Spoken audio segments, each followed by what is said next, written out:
Hello welcome दोस्तों, स्वागत करता हूँ फिर से आप सबको आपके अपने इस चैनल में। तो इस वीडियो के हम डिटेल्स में डिस्कस करेंगे बिटकॉइन के बारे में। साथ ही हम यहाँ पर डिटेल्स में बात करेंगे कुछ जैसे ऑल्ट कॉइन्स के बारे में, और यहाँ पर डिटेल्स में डिस्कस करेंगे कि एक्जैक्टली बिटकॉइन बाकी ऑल्ट्स के प्राइस के अंदर क्या नेक्स्ट मूवमेंट हमें देखने को मिल सकता है, और अभी इस टाइम पे नेक्स्ट क्या मूवमेंट हमें मार्केट में देखने को मिलेगा। तो इसके ऊपर पूरा डिटेल्स में इस वीडियो के अंदर डिस्कस करने की कोशिश करेंगे और जानेंगे कि नेक्स्ट हम क्या इस टाइम पे एक्सपेक्टेशन लगा सकते हैं मार्केट से। ठीक है,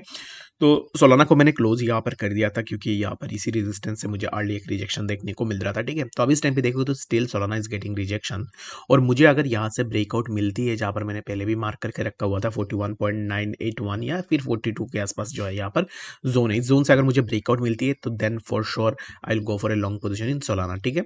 तो सोलाना में क्लोज करने के बाद एक बंदा मेरे पास आया था, तो वो गाली दे रहा था यहाँ पर टेलीग्राम के अंदर। तो अभी इस टाइम पे क्या है ना कि ये जितने भी डफर्स है, जितने भी इडियोट्स है, जिनको ट्रेड के बारे में बिल्कुल भी नहीं पता है,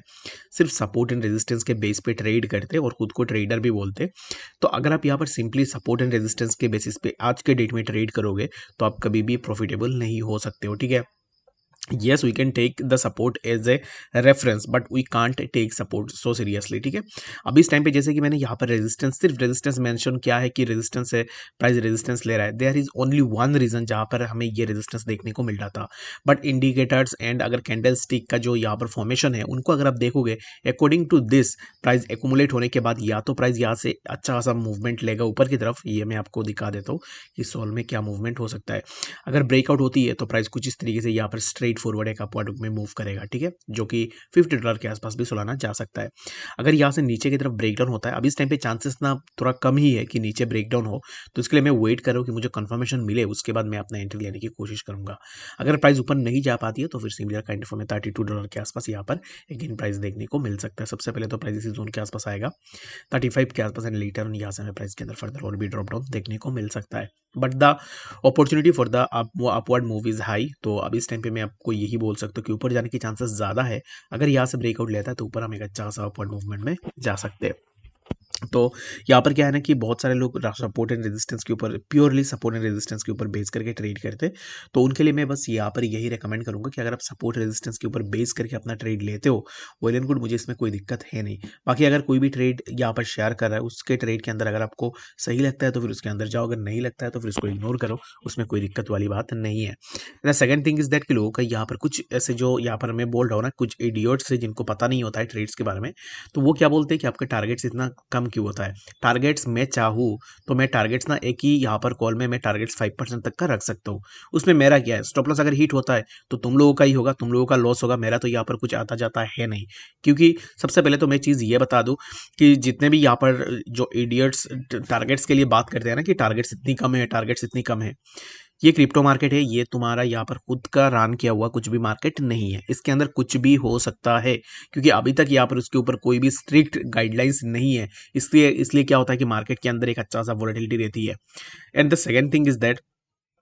अभी यहाँ पर मेरा स्टॉप लॉस हिट होता है तो उसमें क्या है कि मैं ना ही कोई यहाँ पर सर्विस बेच रहा हूँ, ना ही मैं आप लोगों से पैसे ले रहा हूँ, ना ही मैं यहाँ पर शो कर रहा हूँ कि यहाँ पर ये देखो मेरा वीआईपी है, इसमें इतना कॉल हिट हुआ है, इतना ये हुआ है, वो हुआ है, ऐसा भी तो मेरा नहीं है। And the second thing is that कि अगर आप बड़े टारगेट्स लेके ट्रेड कर रहे हो ना, तो आप यहाँ पर ये करो कि एग्जैक्टली इसी जोन पे, क्योंकि ये वही इडियट्स होते हैं जिनको प्रॉफिट लेना नहीं आता है, जो प्रॉफिट को बुक नहीं करते और लालच में, ग्रीड के चक्कर में क्या करते हैं कि अपना ट्रेड को होल्ड करके बैठ जाते हैं।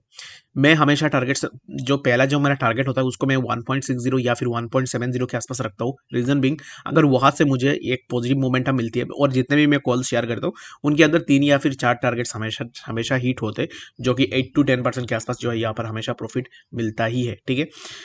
सेकंड थिंग इज दैट कि यहाँ पर छोटा टारगेट रखने का, यहाँ पर छोटा भी नहीं है, अगर 1.60 के आसपास अगर आप देखो, अगर आप 10x के साथ भी जा रहे हो तो फिर आप यहाँ पर 15% के आसपास अपना प्रॉफिट भी ले रहे हो यहाँ से इजीली। तो 1.5%, 1.6% के आसपास जब आप प्रॉफिट में जाओगे तो अपना स्टॉप लॉस को ट्रेल करके एंट्री से थोड़ा ऊपर रख दो। ये चीज़ मैंने यहाँ पर ऑलमोस्ट 1000 टाइम्स जो है यहाँ पर मैंने बता भी दिया है, अपने टेलीग्राम चैनल के अंदर भी बताया, यूट्यूब वीडियोस के अंदर भी बताया, तो जिसने देखा होगा तो आई होप कि उसको यहाँ पर ये चीज़ समझ में आ रहा होगा। ठीक है, तो अभी इस टाइम पे स्टिल मैं यहाँ पर यही रिकमेंड करूंगा कि अगर आप यहाँ पर ऐसे कर रहे हो, वही बंदा तुम्हें ज़्यादा बड़ी टारगेट्स दे सकता है, जिसको कोई फ़र्क नहीं पड़ता कि एग्जैक्टली लोगों का क्या हो रहा है। अगर बड़ी टारगेट्स देखे, लेट सपोज कि यहाँ पर मैं क्या कर रहा हूँ कि मैं अपना टारगेट जो है यहाँ पर अबव दिस, यहाँ पर सोलाना में इसी रेजिस्टेंस के ऊपर मैं टारगेट दे रहा हूँ। Does it make any sense कि आप यहाँ पर, जहाँ पर आपके लिए बहुत सारे वीक से, बहुत सारे जगह से आप रेजिस्टेंसेस खा सकते हो, आप इंस्टीड ऑफ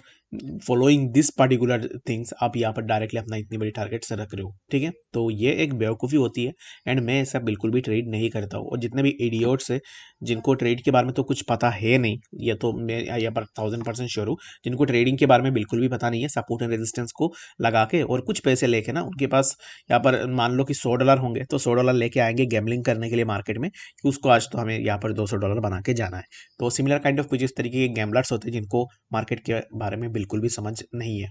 जितने भी हाईली प्रोफेशनल ट्रेडर्स देखोगे, जितने भी अच्छे ट्रेडर्स देखोगे, जितने भी ऐसे ट्रेडर्स देखोगे जो अपने यहाँ पर व्यूअर्स का यहाँ पर जो है रेस्पेक्ट करता है, व्यूअर्स की मनी का रेस्पेक्ट करता है, वो कभी भी बड़े स्टॉप लॉसेस या फिर बड़े जो है यहाँ पर टारगेट्स आपको नहीं देगा। उसको पता है कि अगर यहाँ पर टारगेट्स, छोटी टारगेट्स में भी टारगेट हिट होती है, तो वो बंदा अपना यहाँ पर जो है फिक्स करके स्टॉप लॉस को ट्रेल कर सकता है, क्योंकि ये मार्केट है, कोई भी रिस्क नहीं लेना चाहता किसी के पैसों के साथ। अगर कोई ले रहा है तो मुझे नहीं पता कि एग्जैक्टली वो क्यों ले रहा है, बट यहाँ पर अकॉर्डिंग टू मी बड़े टारगेट्स रखना it doesn't mean it's a flex. बड़े टारगेट्स रख रहे हो तो बड़ा वाट लगने की भी चांसेस बहुत ज़्यादा हो जाता है। और प्रॉफिट में आने के बाद अगर स्टॉप लॉस हिट होता है, it's one of the worst thing ever you will realise, क्योंकि उन इडियट्स को तो ये चीज़ पता नहीं होगा, क्योंकि वो कभी भी प्रॉफिट में जाते ही नहीं है, गैम्बलिंग करने आते हैं मार्केट के अंदर। तो बाकी जितने भी लोग पहले से ट्रेड कर रहे हैं उनको यहाँ पर चीज़ें इजीली पता है। तो आप यहाँ पर ऐसे करो, बड़े टारगेट्स रखे, यस हम बड़े टारगेट्स में जाते हैं, जितने भी ट्रेड्स में देता हूँ उन ट्रेड्स के अंदर 4 to 5 टारगेट सीट होते हैं, जो कि मैंने ऑलरेडी आपको बता दिया है। तो बड़े टारगेट्स यहाँ पर ऐसे करेंगे कि 2 टारगेट सीट हुआ, फर्स्ट टारगेट में स्टॉप लॉस रख देंगे, ट्रेल करते जाएंगे, मार्केट के ऊपर जाने दो, नीचे आता है तो मैं बिना लॉस के अपना ट्रेड को एग्जिट करके निकल जाऊँ। That's what trading is. Trading का मतलब ये नहीं है कि तुम यहाँ पर बड़े 2 टारगेट लगा के बैठ गए और यहाँ पर फ्लेक्स कर रहे हो कि टारगेट बड़ा है तो उस टारगेट के हिसाब से मैं काम करूंगा। तो ऐसा बिल्कुल भी मार्केट नहीं चलती है। या तो तुम्हें लोगों का फिक्र नहीं है, या तो वो बंदा खुद ट्रेड नहीं लेता है, सिर्फ लोगों को बोलता है कि ये ले लो वो ले लो, और उसके बाद जो है यहाँ पर लोगों का वाट लगाता है। The second thing is that कि कल यहाँ पर हमने STMX का ट्रेड लिया था, तो आई होप कि आप में से कुछ लोगों ने भी लिया होगा।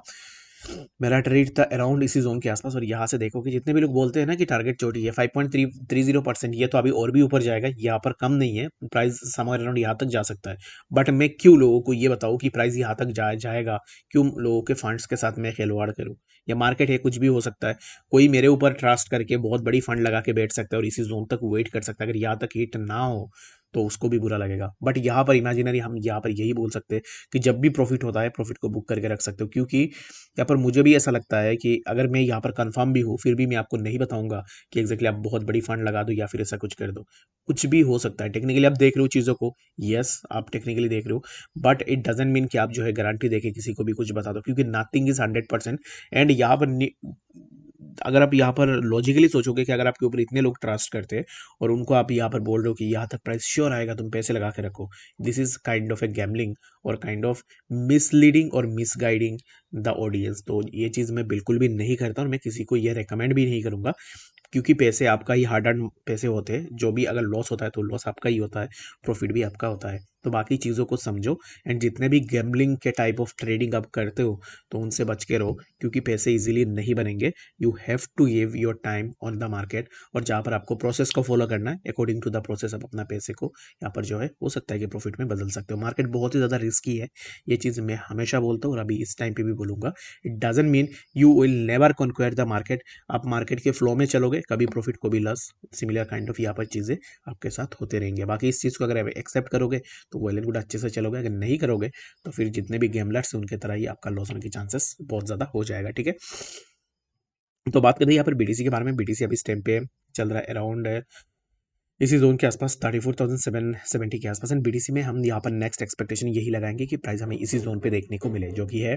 34,868। इसी जोन से हम यहाँ पर BTC के लिए एक रिजेक्शन यहाँ पर आप इस टाइम पे या एक्सपेक्टेशन लगा सकते हैं। और यहाँ पर मैंने ये जो जोन मार्क करके रखा हुआ है सिमिलर काइंड ऑफ, तो इन कमिंग टाइम हमें BTC के प्राइस इस पर्टिकुलर जोन के आसपास मैं एक्सपेक्ट कर रहा हूँ, जो कि 34,192 यहाँ तक हमें देखने को मिल सकता है। बाकी इस वीडियो के लिए फिलहाल इतना ही, मिलते हैं नेक्स्ट अपडेट्स के साथ, तब तक के लिए गुड बाय।